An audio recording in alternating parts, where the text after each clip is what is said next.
Hello बच्चों, मैं किन्हीं आवश्यक कारणों से आपके समक्ष नहीं आ पाई हूँ, ना ही मैं वीडियो बना पाई हूँ। इसके लिए मैं आप सभी लोगों से क्षमा चाहती हूँ। आप सभी लोगों को मेरा नमस्कार और स्वागत है आप सभी का आपके अपने चैनल पर। मैं आपके समक्ष डॉक्टर सुनीता वर्मा। आज मैं बीए सेकेंड ईयर के बच्चों का जो प्रथम प्रश्न पत्र है काव्य मंजरी, उसके अंतर्गत केदारनाथ अग्रवाल जी इनकी पाठ्य पुस्तक में आते हैं, उनके विषय में जानकारी देने जा रही हूँ। सर्वप्रथम हम जानकारी देंगे केदारनाथ अग्रवाल जी के विषय में। तो बच्चों, केदारनाथ अग्रवाल जी बुंदेलखंड के मूल कवि हैं। सबसे पहले तो क्योंकि आप सभी लोग बुंदेलखंड विश्वविद्यालय के छात्र छात्राएं हैं, तो आपको ये पता होना चाहिए। इनका जन्म 1 अप्रैल 1911 को कमासिन बांदा जो ज़िला है ना, उसमें हुआ था। और इनकी जो लालन पालन है वो ग्रामीण परिवेश में हुआ, परंतु बड़े होकर के इन्होंने जो पढ़ाई की वो बीए जो किया इन्होंने इलाहाबाद विश्वविद्यालय से किया। एलएलबी भी इन्होंने किया और डीएवी कॉलेज कानपुर से किया। और इनमें शुरू से ही एक महान व्यक्ति के गुण स्पष्ट रूप से दिखाई देने लगे थे। ये अपनी कविताएं लिखने लगे थे और इन्होंने अपनी कविताएं भी जो छपवाई थी वो भी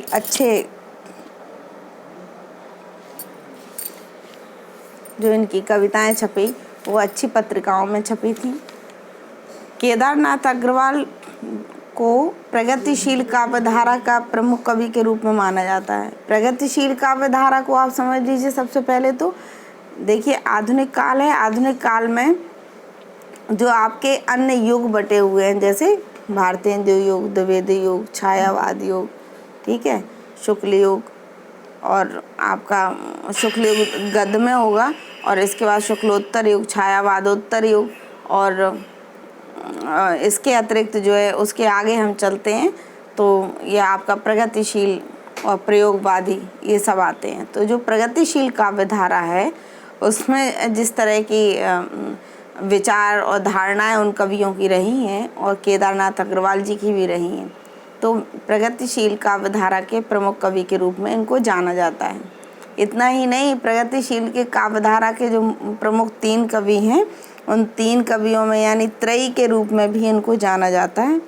जो इनके आपने नागार्जुन जी का नाम सुना होगा, महाकवि नागार्जुन, महाकवि त्रिलोचन, उनके साथ ही इनकी गिनती की जाती है केदारनाथ अग्रवाल जी की।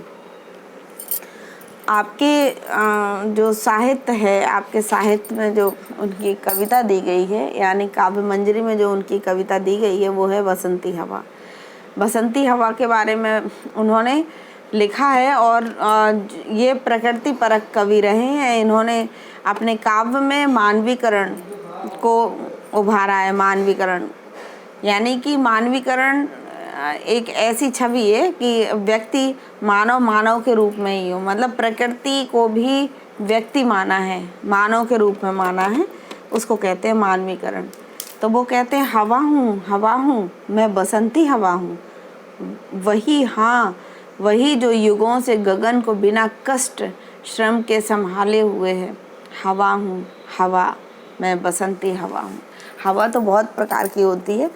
कभी आप देखिए, सर्दियों में जो हमें लगती है सर्द हवाएं, गर्म में गर्म हवाएं जो लू चलती है, और सबसे सुहावनी और अच्छी हवा जो हमें लगती है वो बसंत की ही हवा लगती है, क्योंकि बसंत का मौसम होता है ऐसा कि ना तो उसमें सर्द अधिक होती है ना गर्माहट अधिक होती है, यानी कि हमारे शरीर को बिल्कुल अनुकूल वो मौसम होता है।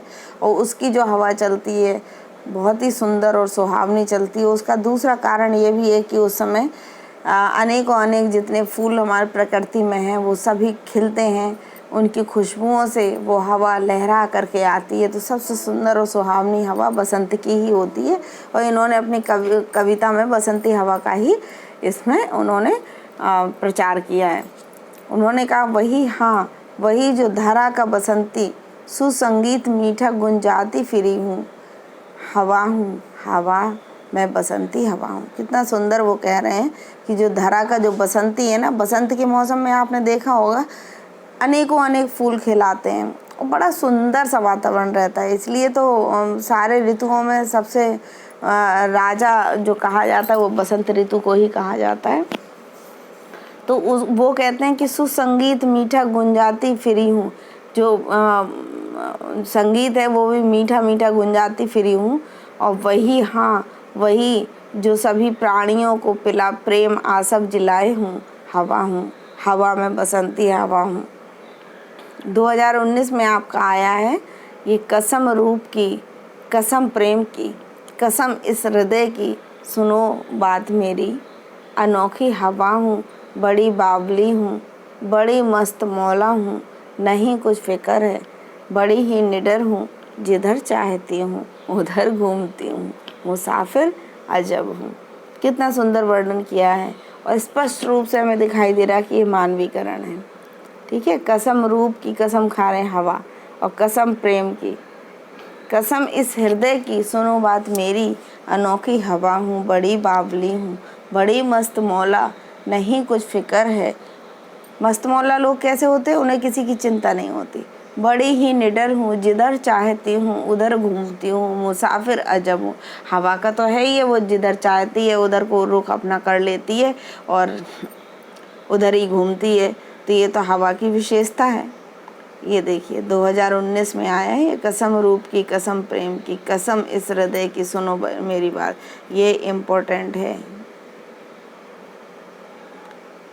ये एक मिनट,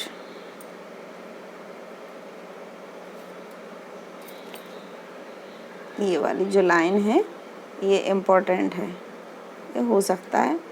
अच्छा हाँ, अब तो व्याख्यात्मक रूप में आ नहीं रही है, परंतु आप जान लीजिएगा इसको। मैं थोड़ी देर के लिए भूल गई थी कि बहुविकल्पी प्रश्न आ रहे हैं। न घर बार मेरा, न उद्देश्य मेरा, न इच्छा किसी की, न आशा किसी की, न प्रेमी न दुश्मन, जिधर चाहती हूँ उधर घूमती हूँ। ठीक है, ये आपकी बसंती हवा। शीर्षक याद कर लीजिएगा। हो सकता है प्रश्न ऐसा दे दें कि शीर्षक बसंती हवा नामक कविता किसने लिखी है, ठीक है, किस कवि के द्वारा लिखित है, तो आप दे सकते हैं कि केदारनाथ अग्रवाल के द्वारा लिखित ये कविता है। अब मैंने कुछ प्रश्न बनाए हैं बच्चों, और समय का अभाव है मेरे पास इस समय, इसलिए मैंने बहुविकल्पी रूप में नहीं दे पाया, परंतु एक लाइन, 1 लाइन 1 क्वेश्चन, उसका एक लाइन में आंसर, इस पद्धति से इसको बनाया है। तो आप समझ लीजिएगा ये आपके काफ़ी काम आएगा और इसी से ही प्रश्न बन के आएंगे। तो ये हैं हमारे केदारनाथ अग्रवाल जी। ठीक है, केदारनाथ अग्रवाल का जन्म कब और कहाँ हुआ था? तो बच्चों इनका जन्म बांदा जिला में उत्तर प्रदेश में है, जो 1 अप्रैल 1911 को हुआ था। इसके साथ ही इनका निधन हुआ था सन 2000 में। अगला प्रश्न है, केदारनाथ अग्रवाल को हिंदी साहित्य में कहाँ स्थान प्राप्त हुआ? मतलब जो हिंदी साहित्य है उसमें उनको कहाँ गिना जाता है, कहाँ पे उनका अग्रणीय स्थान है, कहने का तात्पर्य ये है। तो आधुनिक काल है उसकी जो प्रगतिवादी काव्य धारा है उसके अंतर्गत इनको हम गिनते हैं। मैंने अभी शुरुआत में ही आपको बताया। फिर देखिए अगला, वो केदारनाथ अग्रवाल की गणना किन कवियों के साथ की जाती है? इनको त्रयी नाम से जो जाना जाता है, मतलब 3 लोगों को। तो एक नागार्जुन है, दूसरे महाकवि त्रिलोचन है। इन दोनों के साथ केदारनाथ अग्रवाल की गणना की जाती है। अगला प्रश्न देखिए, केदारनाथ अग्रवाल का काव्य संग्रह का नाम बताइए। तो इनका काव्य संग्रह है युग की गंगा, नींद के बादल और फूल नहीं रंग बोलते हैं। ये इम्पोर्टेंट है बच्चों, इसको आप लोग याद कर लीजिएगा। ठीक है, बस ज़्यादा से ज़्यादा क्या होगा, बहुविकल्पी प्रश्न में आएगा कि केदारनाथ अग्रवाल का काव्य संग्रह इनमें से कौन सा है। ठीक है, इस तरह से आया तो उनमें 3 नहीं होंगे, लेकिन आप ये याद करके चलोगे तो इन तीनों चारों में मिल जाएंगे आपको, युग की गंगा, नींद के बादल और फूल नहीं रंग बोलते हैं। ठीक है, अगला देखिए, केदारनाथ अग्रवाल को कौन सा पुरस्कार प्राप्त हुआ है? तो बच्चों 1986 में, 1986 में इनकी रचना थी अपूर्वा, उसके लिए इनको साहित्य अकादमी पुरस्कार दिया गया। ठीक, अगला प्रश्न है, बुंदेलखंड की शान केदारनाथ अग्रवाल। मतलब मैंने इसलिए लिखा बुंदेलखंड की शान है, आप बुंदेलखंड विश्वविद्यालय के छात्र हो तो बुंदेलखंड विश्वविद्यालय ने इनके ऊपर इनकी रचनाओं को देखते हुए, गर्व करते हुए इनको जो है विश्वविद्यालय ने किस उपाधि से अलंकृत किया? तो इनको जो है डी लिट की उपाधि से अलंकृत किया गया सन 1995 में, 1995 में। अगला प्रश्न है आपके समक्ष, केदारनाथ अग्रवाल को किस कवि के नाम से जाना जाता है? तो केदारनाथ अग्रवाल को केदारनाथ अग्रवाल को प्रकृति के कवि के रूप में जाना जाता है। किस कवि के रूप में? प्रकृति के कवि के रूप में। ठीक है, ये इम्पोर्टेंट है। फिर देखिए, बसंती हवा नामक कविता में कवि ने किसकी प्रकृति का वर्णन किया है? मतलब जो प्रकृति दी है, प्रकृति का तो वर्णन ये करते हैं, मैंने पहले ही बताया था आपको कि प्रकृति के रूप में इन्होंने वर्णन किया है। पर प्रकृति में किस चीज़ का वर्णन किया है? तो इन्होंने हवा को मानवीकरण के रूप में प्रस्तुत किया है। अभी मैंने बताया ना, वो क्या कहती है, वही जो सभी प्राणियों को मैं बड़ी ही निडर हूँ, जिधर चाहती हूँ उधर घूमती हूँ, मुसाफिर अजब हूँ। ठीक है, तो निडर हूँ, घूमती हूँ, जिधर जाती हूँ, ये सब कार्य मानव का होता है ना। तो प्रकृति को उन्होंने मानव के रूप में देखा, अर्थात मानवीकरण के रूप में उन्होंने अपनी कविता को प्रस्तुत किया।